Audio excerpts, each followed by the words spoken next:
오늘 말씀 제목을 하나님의 마음이라는 제목을 붙였습니다.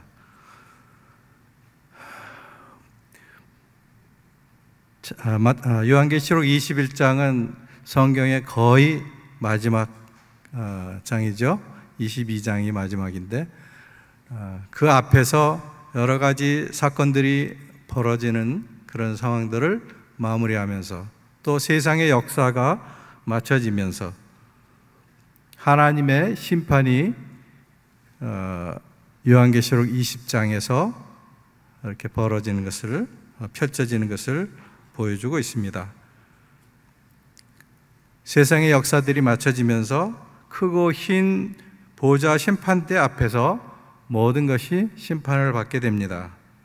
하나님께서 온 세상을 심판하시는 것이죠. 세상을 미혹하던 사탄이 결박당하고 영원한 유황불못에 갇히고 보좌 앞에는 책들이 펼쳐져 있고 또 다른 책인 생명책도 펼쳐져 있습니다. 이 생명책에 기록되지 못한 모든 자들은 그 펼쳐진 책에 기록된 대로 심판을 받게 됩니다. 죽은 자들 모두가 최후 심판을 받아 각 사람이 자기 행한 대로 심판을 받게 됩니다. 21장 8절에 보면은 그 심판 받는 사람들이 세상에 사는 동안에 어떻게 살았는가 하는 것을 보여주고 있습니다. 8절의 말씀입니다. 두려워하는 자들과 믿지 아니하는 자들과 흉악한 자들과 살인자들과 행음자들과 술객들과 우상 숭배자들과 모든 거짓말하는 자들이었다는 것입니다. 그들은 모두 두 번째 사망인 불과 유황으로 타는 못에 들어가게 됩니다. 이러한 상황이 펼쳐지는 이 요한계시록 21장의 초두에 보면은 이렇게 시작을 하고 있습니다. 하나님의 심판이 이루어지면서 땅과 하늘이 없어지고 바다도 다시 있지 아니하고 새 하늘과 새 땅이 나타납니다 라고 선언하고 있습니다. 새로운 질서가 세워지는 것입니다. 새 하늘과 새 땅이 나타납니다. 2절에는 생명책에 기록된 모든 자들이 구원을 받고서 영생의 공동체를 이루며 거룩한 성 새 예루살렘이 되어서 혼인잔치의 신부로서 단장하여 준비되고 하나님께로부터 하늘에서 내려오게 됩니다. 이것이 천국입니다. 우리가 잊지 않은 9절에서 후반절 9절에서 27 사이에 보면은 이 하나님의 영광이 가득한 새 예루살렘의 아름다운 모습을 보여주고 있습니다. 이스라엘의 12지파의 이름이 쓰여있는 12문과 또 12사도가 기초석을 이루고 있는 거룩한 성입니다. 한번 우리가 10절을 보겠습니다.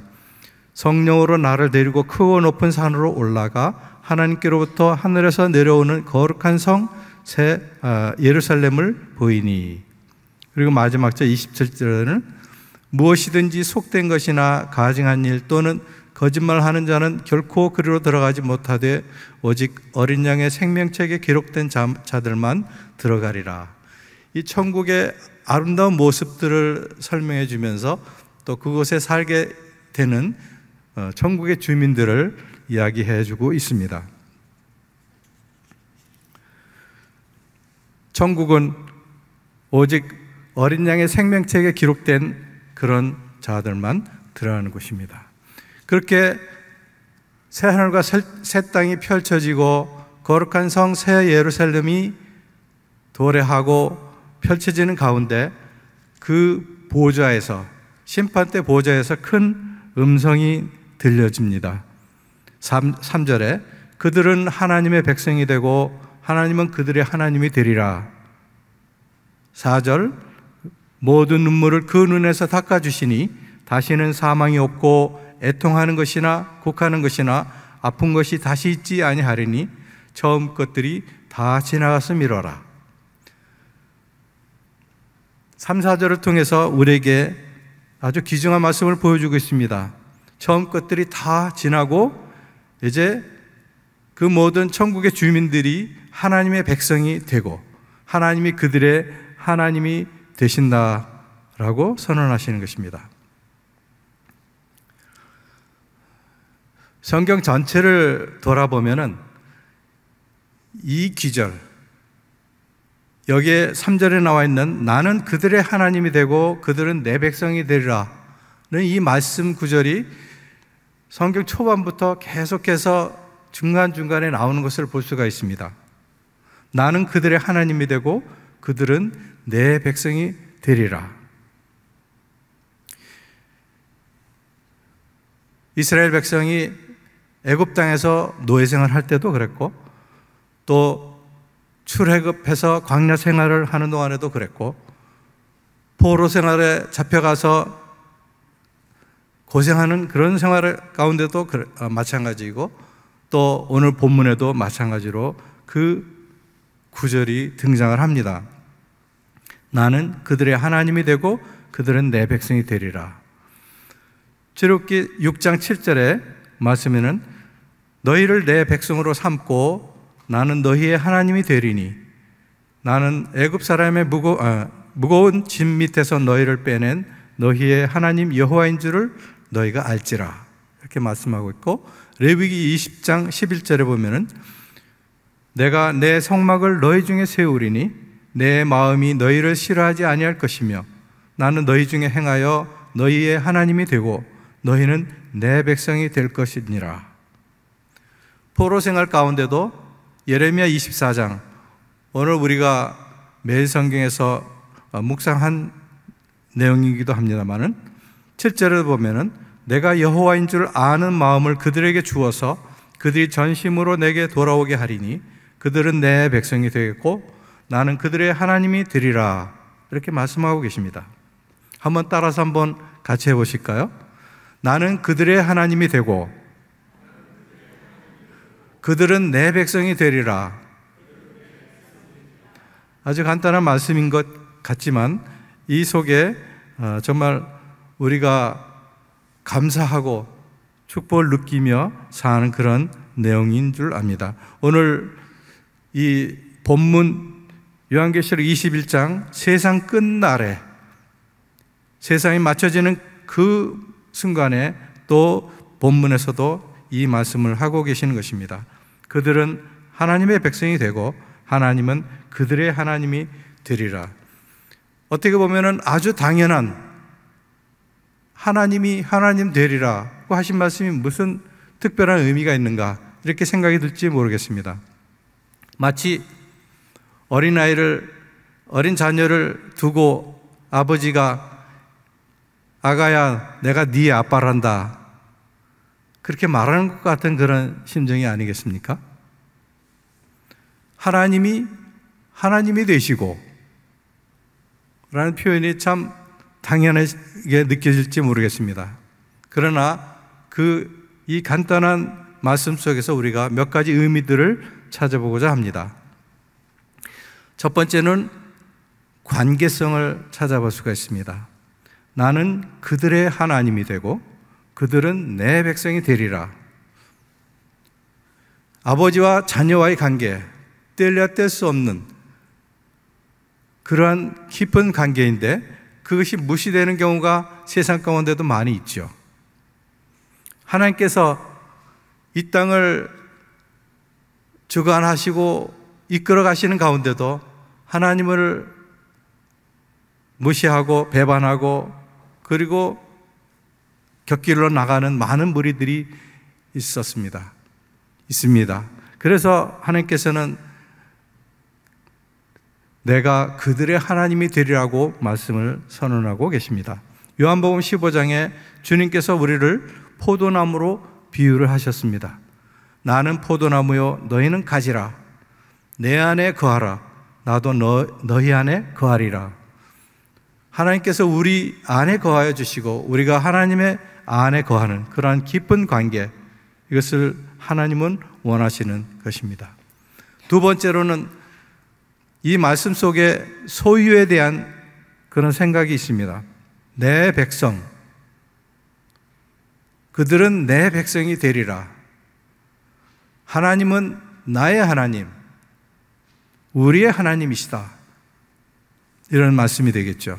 베드로전서 2장 9절에 보면 너희는 택하신 족속이요 왕같은 제사장들이요 거룩한 나라요 그의 소유가 된 백성이니. 우리는 하나님의 소유가 된 백성들입니다. 하나님은 우리를 아주 귀중한 보석 같은 존재로 여겨주십니다. 우리는 우리가 소중하게 여기는 우리의 소유를 아끼지 않습니까? 하나님께서는 우리를 그 소유된 백성으로 생각해 주십니다. 아주 보석 같은 존재로 우리를 여겨주십니다. 얼마나 귀하게 여겨주시는지 자기의 독생자 아들까지 보내주시면서 십자가에 죽게 하시면서까지 우리를 구속해 주셨습니다. 어떻게 보면 우리 한 사람 한 사람은 예수님 자리의 인생입니다. 하나님께서 우리를 매우 귀중한 그런 존재로 여겨주시는, 예수님이 피로 값주고 사신 그러한 존재들입니다. 하나님은 나의 하나님, 우리의 하나님이십니다. 결코 우리 하나님을, 나의 하나님을 우상에게 뺏겨서도 안 되고 물질에게 빼앗길 수도 없고 그리고 다른 무엇과 비교할 수 없는 그런 아름다운 분이십니다. 세 번째로 이 말씀 속에서 찾는 의미 중에 하나는 공동체로서 함께 예배하며 함께 자라고 성장하는 우리들의 모습을 볼 수가 있습니다. 계시록 7장 9절에 각 나라와 족속과 백성과 방언에서 아무도 능히 셀 수 없는 큰 무리가 나와 흰 옷을 입고 손에 종려가지를 들고 보좌 앞과 어린 양 앞에 서서 큰 소리로 예배하는 무리들을 보여주고 있습니다. 하나님께서는 하나님이 되기를 원하셔서 온 무리의 모든 세계 종족들의 예배를 받으시기를 원하십니다. 온 세계 모든 종족들이 함께 하나님 앞에 나가게 되기를 원하십니다. 함께 예배하며 함께 성장하며 그 안에서 풍성함을, 축복을 누리는 그러한 존재들이 되기를 원하십니다. 그런데 이 하나님의 원하시는 마음이 계속 우리 역사 속에서, 세계 역사 속에서 진행되어 오는 것을 볼 때 우리가 잘 알다시피 너무너무 하나님의 마음을 괴롭게 하고 아프게 하는 것을 우리가 보아옵니다. 출애굽, 또 광야 생활, 또 가나안 땅에서 계속해서 반역하고 우상 숭배하는 그 이스라엘의 역사 가운데서 이 하나님의 마음을, 그 마음을 어떻게 이렇게 이어가고 계실까 하는 것이 궁금합니다. 고린도후서 6장 16절에 보면은 하나님의 성전과 우상이 어찌 일치가 되리요? 우리는 살아계신 하나님의 성전이라. 이와 같이 하나님께서 이르시되 내가 그들 가운데서 거하며 두루 행하여 나는 그들의 하나님이 되고 그들은 나의 백성이 되리라 하셨느니라. 흩어지고 배반하고 그런 가운데 계속해서 그 가운데 함께하여 주시며 그들 가운데서 두루 행하시며 하나님이 하나님 되고자 하시는 그런 모습을 볼 수 있습니다. 히브리서 8장 10절에 보면 또 주께서 이르시되 그날 후에 내가 이스라엘 집과 맺을 언약은 이것이니 내 법을 그들의 생각에 두고 그들의 마음에 이것을 기록하리라. 나는 그들에게 하나님이 되고 그들은 내게 백성이 되리라. 하나님께서 언약을 세우시면서 정말 언약을 받을 만한 그런 존재가 못됨에도 불구하고 약속을 세워주시면서 그 약속도 또 새롭게 하시면서 하나님이 그들에게 하나님 되고 또 그들이 내 백성 되리라는 것을 그 마음에 심어주고 계신 것입니다. 그 언약을 어떻게 기록하십니까? 구약에서는 하나님께서 십계명을 돌판에 쓰셨습니다. 그리고 그것을 들려주면서 그것을 읽고 행하고 지키도록 그렇게 요청하십니다. 그리고 그것을 배반하고 돌판을 깨고 하나님을 떠나는 그 백성들을 향해서 하나님의 사랑을 이제 그들의 마음에 기록하십니다. 독생자 예수 그리스도를 주셔서 하나님의 사랑을 우리의 마음에 쓰십니다.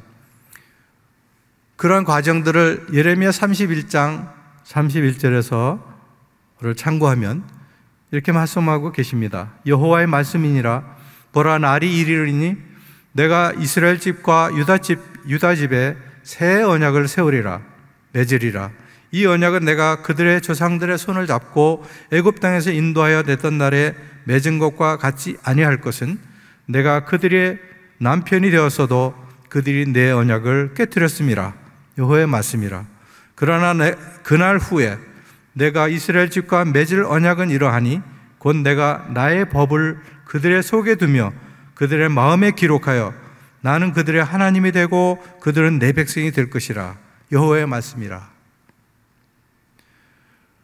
언약의 말씀을 사람의 마음에 기록해 주신다고 말씀하고 계십니다.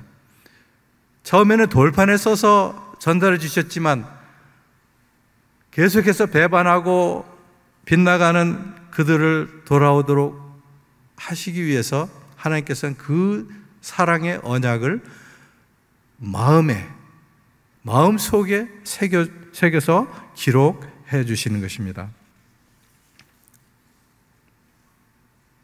저희들이 선교지에서 성경 번역을 하다 보면은 없는 단어가 참 많기 때문에 부족어로 새롭게 단어를 만드는 경우도 없지 않아 있고요. 그 찾는 단어를 찾기가 쉽지 않습니다. 저희들이 할례라는 단어를 찾을 때도 그랬습니다. 마을 형제들과 함께 토론을 하면서 열심히 토론해서 단어를 하나 찾아냈습니다. 이따레라는 단어입니다. 이 단어는 돼지나 닭 같은 가축에 사용하는 단어입니다.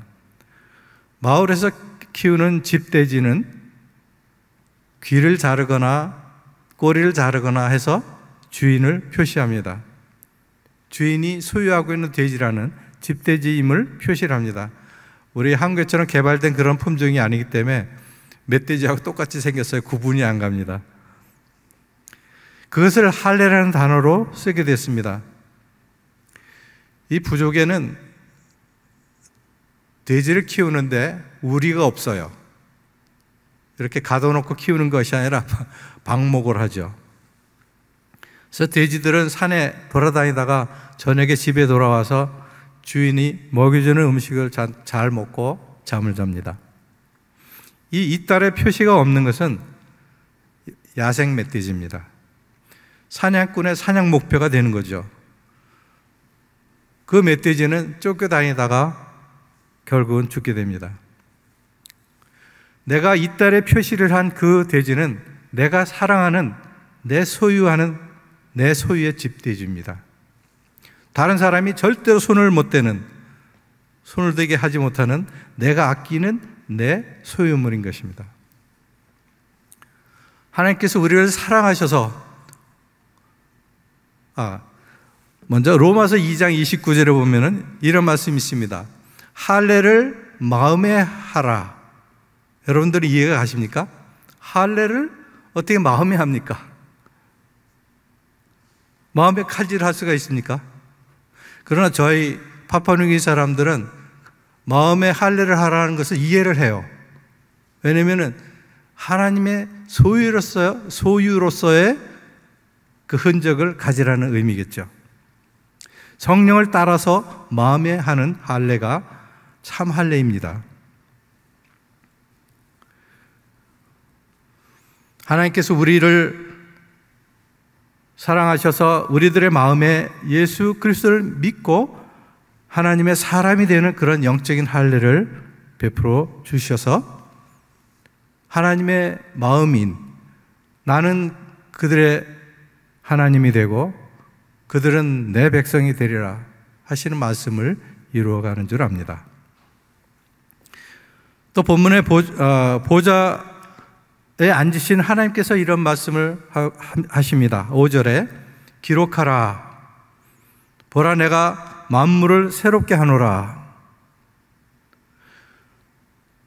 기록하라 하고 선언하시는 것은, 이 보좌에 앉으신 하나님께서 선언하시는 것은 재판장으로서, 왕으로서의 선언이십니다. 모든 만물을 새롭게 하시면서 자신의 말씀이 신실하고 참된 것이니까 이것을 기록하라고 말씀하고 계십니다. 창세로부터 지어졌고 이루어졌던 모든 일들을 새롭게 하시고 그 만물을 새롭게 하셨다고 하는 그 선언을 하시고 이것을 기록하라고 하고 계십니다. 하나님의 말씀은 신실하고 참됩니다. 창조주 왕의 권한으로 선언하고 계시는 겁니다. 또 사도 요한에게 이런 말씀을 해주셨습니다. 6절에 다 이루었다. 나는 알파와 오메가요 처음과 마지막이다. 하나님이 원하시는 그 마음을 다 이루신 그것을 선언하고 계시는 것입니다. 그러면서 말씀하시기를 목마른 사람에게는 생명수 샘물을 거저 마시게 하고 이기는 자는 이것들을 상속으로 받게 하겠다. 나는 그의 하나님이 되고 그는 내 아들이 되리라. 하나님께서는 모든 사랑의 역사를 온전하게 다 이루시고 엄청난 선물을 우리에게 주셨습니다. 그것을 여기서는 상속이라고 표현하고 있습니다.